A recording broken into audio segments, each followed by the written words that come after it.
So just finished prepping the Kia Rio. Finally got it back from its MOT. A raft of wrong parts turning up, but got it done in the end.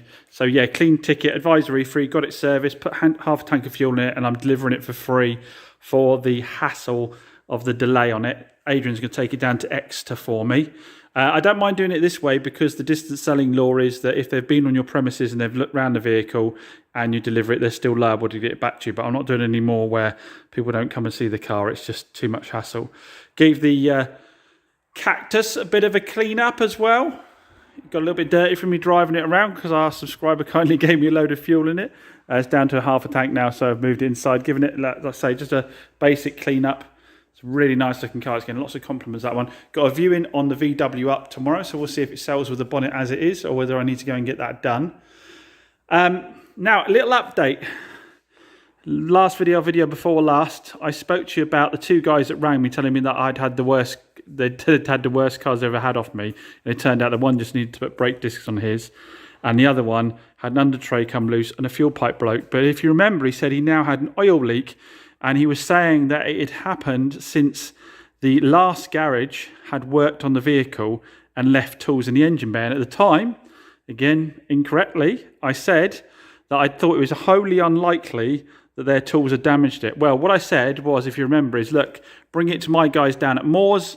They'll have a look at it. They'll give their opinion on it. Well, they've just sent me a video and they've just had a chat with me. And lo and behold, the turbo intercooler has a hole punched in it. And guess what? It's exactly where the customer said the tools were. Now, I do not understand for the life of me why, when the customer found the tools in the engine bay, he didn't go straight back to the company that did the work and say, your tools are in the engine bay, they could have caused damage, and then we absolutely would have been covered on it. Now, I suspect there may end up being a bit of a debate because, well, he didn't. It's now obviously quite a bit later on, a month or two later on, I think, since this work was done. I've said to him, look, and he says, what's going to happen? Where are we going to go from here? And I'm kind of like, you know, I try and help people, but blimmin' heck, you know, he took it to the garage, he got the work done. He paid half the warranty with them for that garage. He's paid the garage, so the contract is with him and the garage. And he had a duty to take it straight back as soon as he found the tools down there. So I rang the place up and said, you know, this is what my garage is saying, this is what the customer's saying, you're happy to have a look. And they said, yeah, bring it down. If it's our fault, we'll sort it out. But the debate really is going to be between those two parties. Comment down below, tell me if I'm wrong. I didn't do the work myself. I didn't pay him for the work. And I didn't leave the tools in the engine bay. My car is still a good car, and the only problems it's had so far in 5 months is a split fuel pipe and an under tray that became loose. So, yeah, it's a difficult one. I feel for the customer, and he may well have a bit of a battle on his hands there. But if he can point to exactly, well, the trouble is, if he'd have driven there with the tools there, I guess you're going to take the tools out, aren't you? But if he'd driven there straight away and physically shown them the tools, I'll have to update you later on that one. It's a totally new one to me. I mean, I've been doing this, getting on 3 years now. It must be closing on 3 years now. And that's a totally new one to me. I'm sure to a lot of you other dealers, it's not an unknown for the people to have this issue. To be fair to the garage, like I say, they're at the moment, no problem at all. If they've done the damage, they said they'll sort it out for him. So, oh dear. Moore's kindly enough have said that they're not going to charge for the diagnosis at all because it didn't take too much time. So there's no costs involved there to the customer or him, and they gave him a loan car while they looked at it. So he's had a free loan car from them, and the work's been checked out. He's had a second opinion for free. So again, can't really argue with that. I think a lot of garages 5 months down the road would have said, click. That's all they'd have heard, a phone going down. Oh hell, what a game, eh? Petey's back with us because we've got loads on again. I've ordered the wrong blooming motor for the Mini, so he can't finish that off, but luckily we've got lots on today anyway. So got to finish off the Hyundai i20. The silver Suzuki Swift Sport from the last video is, was it the last video? I don't know. It's back from its MOT because that already sold to a subscriber. It sold even before you guys saw it on the channel. He'd been after my black one, but then I missed him telling me this one was coming in. It's just gone down for its MOT. It's flown through its MOT, no problems at all. So now we're winging it over to Malcolm to get the bits of paint done on it. When we're over when we go to Malcolm's, drop this off for paint. We're picking up the Suzuki Vitara that went in for paint. I'll put some pictures in of the kind of level of prep he did on that a minute ago, because as always he sent me pictures, which is ace. So we're going to pick that up from him, leaving the Suzuki. Then we've got to stop off at the main dealers on the way back through, and also pick up another Kia Sportage that we picked up, which you guys might be interested in seeing. It's a cheapy one. And we're going to go a different way with that one, so we'll cover that when we get hold of it. So yeah, lots on today. Even when I've ordered the wrong parts, we can still keep Petey busy, which he's happy about. So we've come straight back from dropping the cars off and picking the other ones up. I'll go and show those in a minute. But we jumped straight onto the i20 because it was in the way of the unit. Pete's taking the wheel trims off so I can tighten those up, and he's going to spray the wheels with this black stone chip. I've got the bumper in. Pete did me a solid and flattered it while I was dealing with the customer. I'm now onto the spraying of it. I'm not using a matched colour. I'm just using a red that I had in the cupboard, which is a little bit off. I've got another red that I'm going to use probably to blend in a bit more. It's a bit darker, but I'm using this to put the bottom layers down because I don't know how much paint I've got overall. Reason being, we can tidy this up, put this back on the car, make it look tidy, put it up for sale, and then have the choice of going down and getting the bumper later on done by Malk later on if we want to. If it sells in between at a lower price, then so be it. But we'll get this done, and then we're going to have a look at the cars we just picked up. Right, firstly, who remembers this one? It was the Suzuki that we dropped down. I said I was going to show you some pictures of it. Hopefully I have done at this point in the video. If I haven't, I'll put them in now, because I don't know where I am with the videos. But if you remember, this came to us nice low mileage example. The clutch was a bit funny, and our main man fixed it.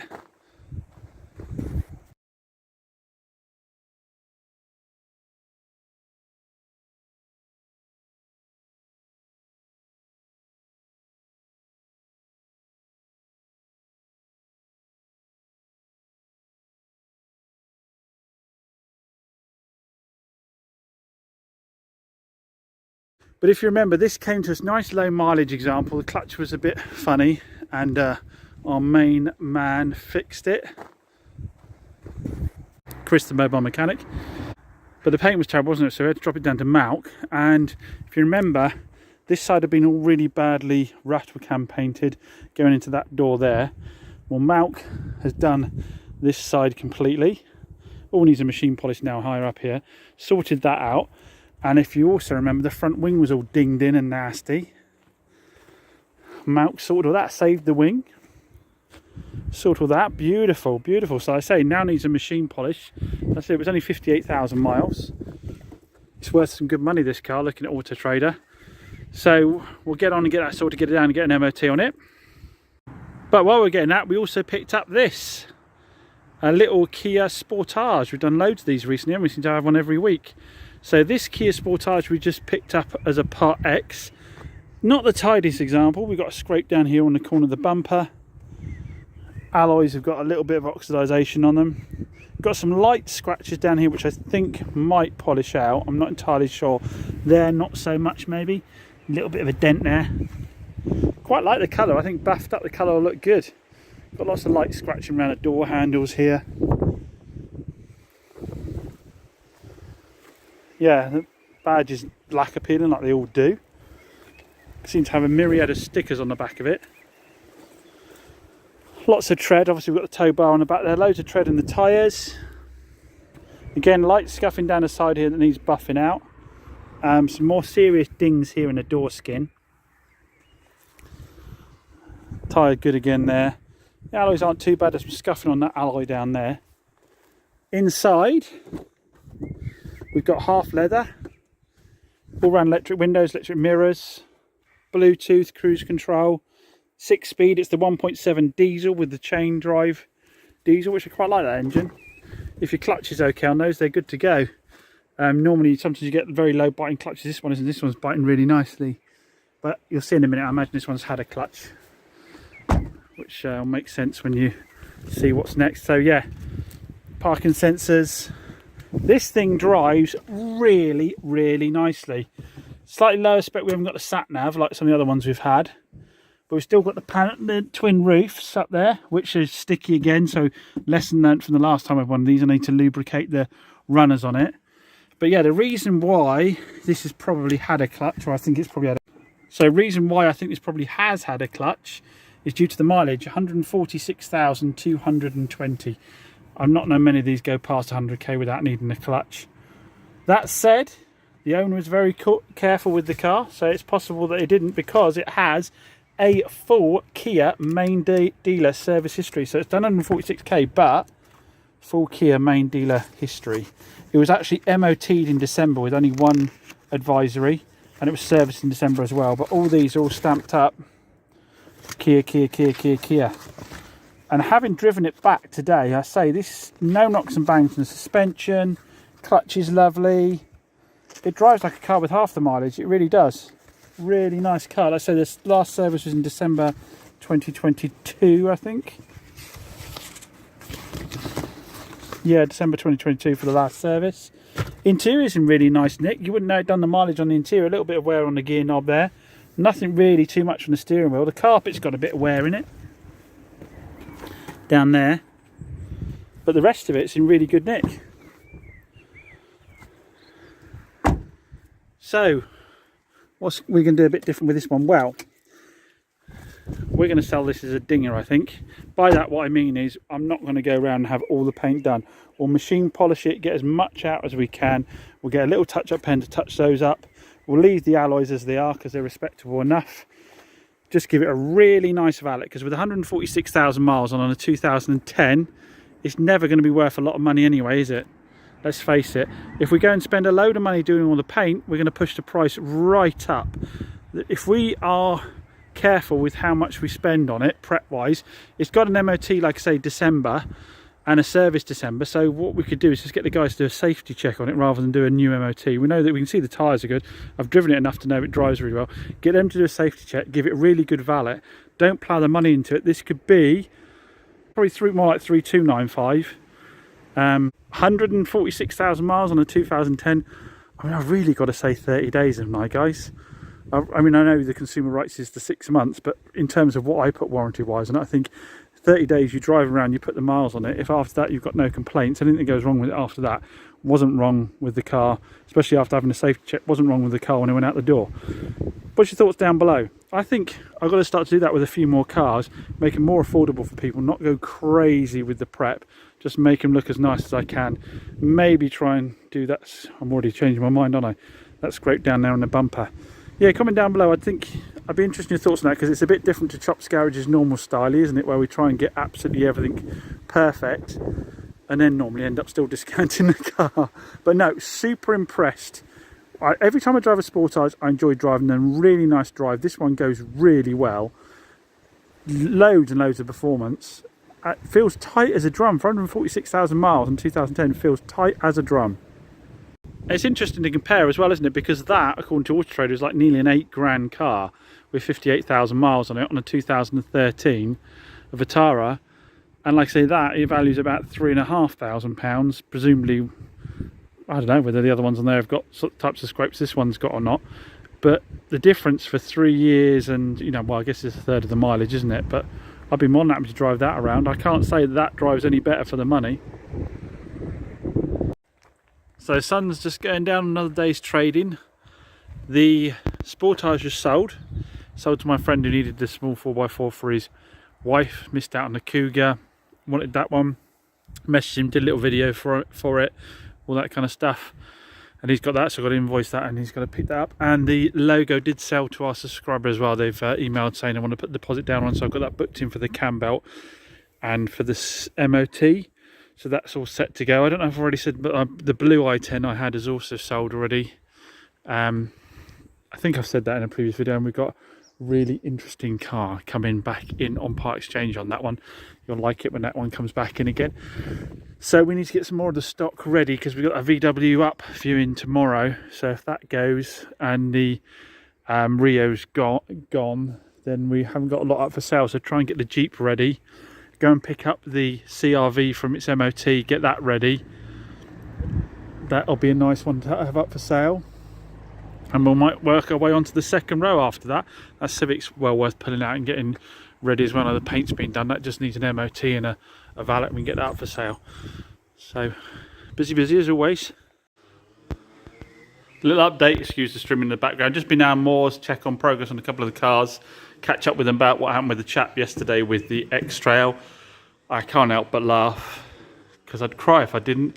Apparently the chap said to the guys, they obviously spoke to him and they said, you need to take it back to the, you know, we've diagnosed it.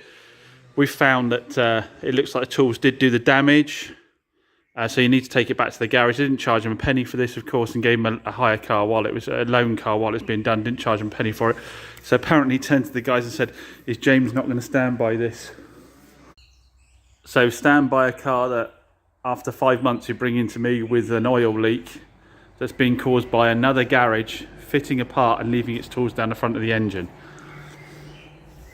I mean, even if that intercooler had gone after 5 months, you would say that that is fair wear and tear for the amount of time he's had it, let alone someone actually doing a repair on it that isn't my garage. I don't own the garage. I don't employ the staff, leaving their tools down the front of the engine and causing damage. And at the end of the day, this is the scenario you get now. Again, I've got no actual bad feeling towards the guy. What's happening is looking at a big bill and he's hoping somebody else is going to pay the bill. That's what it always comes down to with all of these cars. That's why you run into the problems you run into and the expectations you run into, because they buy a car privately off of a driveway, they save themselves £500, they drive off the driveway, and they understand from that point forwards, if there's any problems with the car, they're going to have to pay for it. Now, some of them will still hit private sellers up a month or two afterwards and say, oh, well, you know, this problem, that problem, try and get money out of them. But they don't actually expect to get anything out of them because it was a private sale. With a dealer, it's expected that the dealer should be on the hook for anything and every repair on that car for, I mean, to be honest, it's not even the 6 months, it's till the next MOT. I've had people contact me 12 months later at MOT and the cars have had to need work done on the MOT, and apparently that's my fault as well. So I just tell these stories because I live in this daft hope that sooner or later people are going to come to the realisation that car dealers aren't making the £1,500 margin they put on the screen of the car. They're making a hell of a lot less than that after they pay the government their VAT, after they pay all the other costs involved in prepping the car, putting the advisory-free MOT on it so that you don't end up with a liability for any accidents or anything that happens with the car after that. Getting the service done so the warranty is valid, so that the warranty isn't invalid because the service wasn't done, or so you get on the hook later on if there's a problem with the car 5-6 months down the road. I've even heard 18 months later down the road. Adrian's sorry, we're laughing every time we start a video. We're just laughing, aren't we? Adrian's here loading up the Kia to go off down to Exeter for our customers. I say we're doing that for free for them because of the delay in getting the MOT sorted due to those two parts coming incorrectly twice in a row. So hopefully it'll be a nice run for them in the sunshine. Sent the customer pictures to let them know that it's on its way. They've paid up full. Like I said, I'm not doing distance selling anymore. These customers have come and seen the car at the unit, so the distance selling laws don't apply. They would still need to get the car back to me if they wanted to return it, and I wouldn't be on the hook for the costs. So that's the only way I'm going to really do it now. If someone's come down, seen the car, paid the deposit, and then if they want to arrange delivery afterwards, we can do it that way. In other news, someone randomly turned up to look at the logo today for a subscriber, so you might well be watching. It was her son, I think, came up to look, or it might be that, I can't remember the complication now, it might be his brother and sister watched the channel and sent him across for a car for their mother, or it might be the mother watched the channel, I don't know. But they came wanting to look at the logo, which we had to pull out from the back. It's been sitting there for a while, sitting there for a good few weeks now, started up on the button. Our subscriber part exchanged this car in, didn't he? Started up on the button. He's had a little drive around here, and he can't go out on the road because it's run out of MOT now. But he had a little drive around here, look around it, and I suspect a deposit will be placed on that later today. The agreement was that I'll do a little bit of paint on the corner of the bumper, get it down, get an MOT done, but we are going to do a cam belt on it. There's no cam belt history on a 2000 plate car, so probably a safe bet to get the cam belt done. Hopefully it won't be too expensive on a car this simple, he says, famous last words. Again, everything at the moment is selling quite comfortably, but it's just the time of getting it all ready, you know, getting paint done, getting it down and getting MOT and so forth. It's just time, and I've had to say, look, the reality is probably it'll be a couple of weeks before it was even ready. But yeah, we'll see how we get on with that, see if the deposit comes across later. Okay, so test drive of the VW Up is over. The lady has left. Loved the little car, but turns out that her husband wants her daughter to have a Peugeot 108. and she wants her to have a VW, and they're undecided at the moment, so she wanted to come and check it out so she could go back and report to her husband and speak to her daughter. But in the meantime, while she was test driving it, somebody else rang and said, can I come and see it at 1:30? I said, well, I'll have to ring you as soon as this person's back from test drive, let you know the car's still available. I didn't say anything to the lady about it because I think people just tend to think you're trying a sales tactic. She wants to go away and think about it. That's fine. The car's still up for sale. She hasn't left a deposit. So the young lady will come along and we'll see if she buys it or not. In the meantime, the legend that is Chris has been along. He is taking the keys to the Sportage because he's going to take that away and get cracking with that because he's gone as far as he can with the Corsa that we had that had the bad head gasket. We've got the head here to go down to Barham engines. So that was our 30,000 mile Corsa 1.2 petrol that had done its head gasket. Those 1.2 Corsas. If they haven't done the head gasket, those 1.2 Corsas, if they haven't done their head gasket, they've done their timing chain. And if they haven't done their head gasket or their timing chain, they've done their water pump. They just get yourself a Swift. Get yourself a Swift. Don't go for a Corsa. Yeah, they're just trouble, aren't they? I have to admit, I don't want to upset anyone who's got a Corsa out there, and I probably will do it, but those 1.2 Corsas, they're dog slow. Oil gets up the wiring loom into the ECU. The head gaskets go all the time. The timing chains go all the time. Like I say, the water pumps can go on them. They're just a nightmare, and they aren't really that much fun to drive. So yeah, I have to admit, I can't recommend them. And certainly, you'll notice the ones I've had in have been traded out, and there's a reason for that. Because I'd much rather have a Swift or an i10 or a Picanto or even a C1 over a Corsa all day long. I'd like the VW ups as well, but obviously they're quite a bit more expensive than those cars we was talking about there. So yeah, we'll get it down to Barham, get that bolted back together again. I will have to retail that Corsa because it's I put the money into it now. It wasn't worth anything trade to anybody with a bad engine. So we've done the risk. We're going to be obviously changing the water pump out when we do put the head back on again, and we'll be putting a new timing chain on it. So for the new owner, to be honest, that's the safest Corsa you can buy. And there's people out there that do like them. It won't be for reasons of reliability that I wouldn't sell that one because we've done all the work, isn't it? It's just I don't think the performance is that great on them. But there's people that love them. It'll sell. It'll sell. And like I say, don't just tell your friends, don't buy a Corsa unless you know it's had a timing chain done on it and you know that the cooling system is bang on. Make sure you go for long test drive in them. Well, it seems no one's too serious about the VW up today. The second lady's come along and she actually went for the little Citroen C1 instead. We started looking around all the cars that she had. We were having a bit of a chat and she said, low running cost is my absolutely most important thing to me. And she said, I'd like a newer car, as new as possible, really, she said.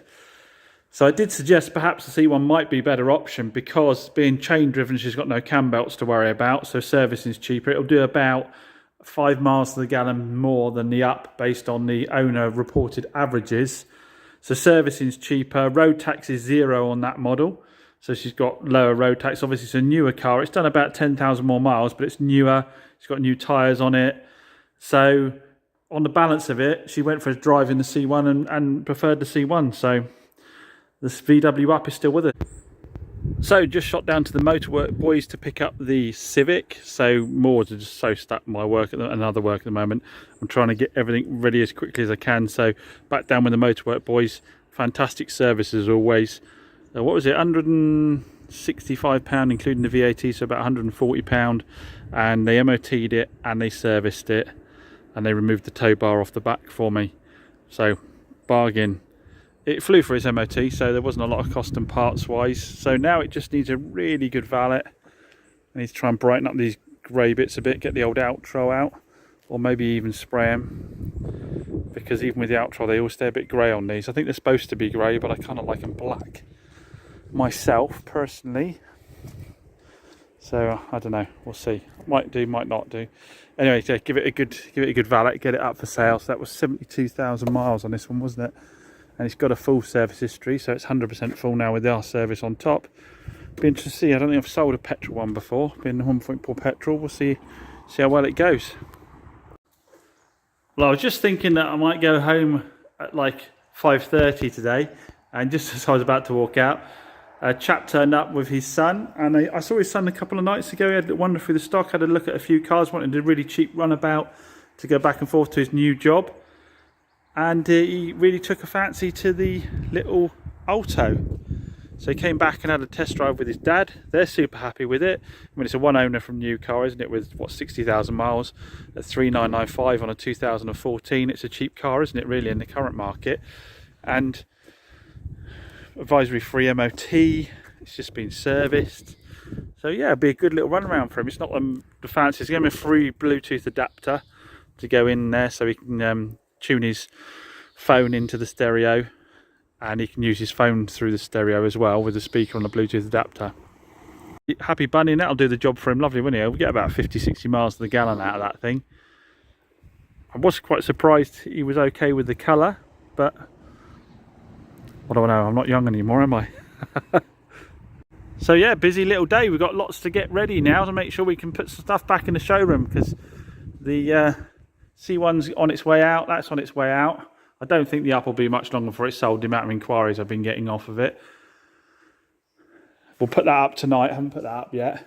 So yeah, the main priorities now. Just dropped the Citroen C1, one of the other Citroen C1s, the category registered cheapy one, down to the boys at Motorworks. Swapped it out when I got the Honda. So they're going to do that. So that'll be a nice cheap, that'll be a super cheap little run around. That's going to be like 2.5k car, I think, 2k car, something like that. 2.5 probably. And then what I'll probably do is swap out the other one as well, get the other one ready, have some nice cheapies about. Davey's just messaged me, he's going to potentially come over and get the paint done on that Mazda for me. And yeah. And then it's a case of, well, I think we'll need to be finding some more new stock. Word has it, I might be getting a little Polo in. Polos tend to do well, but with the diesel engine, not that blooming 1.2 petrol one. So anyway, yes, get packed up and go home, but a nice day of sales there. So just had a really nice email in from Ali Hunt from North Devon Hospice. I did check whether she was okay for me to share this email with you, to thank thank you guys really for the raffle that we did on the technical equipment, didn't we? We did the last raffle for the North Devon Hospice and raised £1,726 went to the hospice.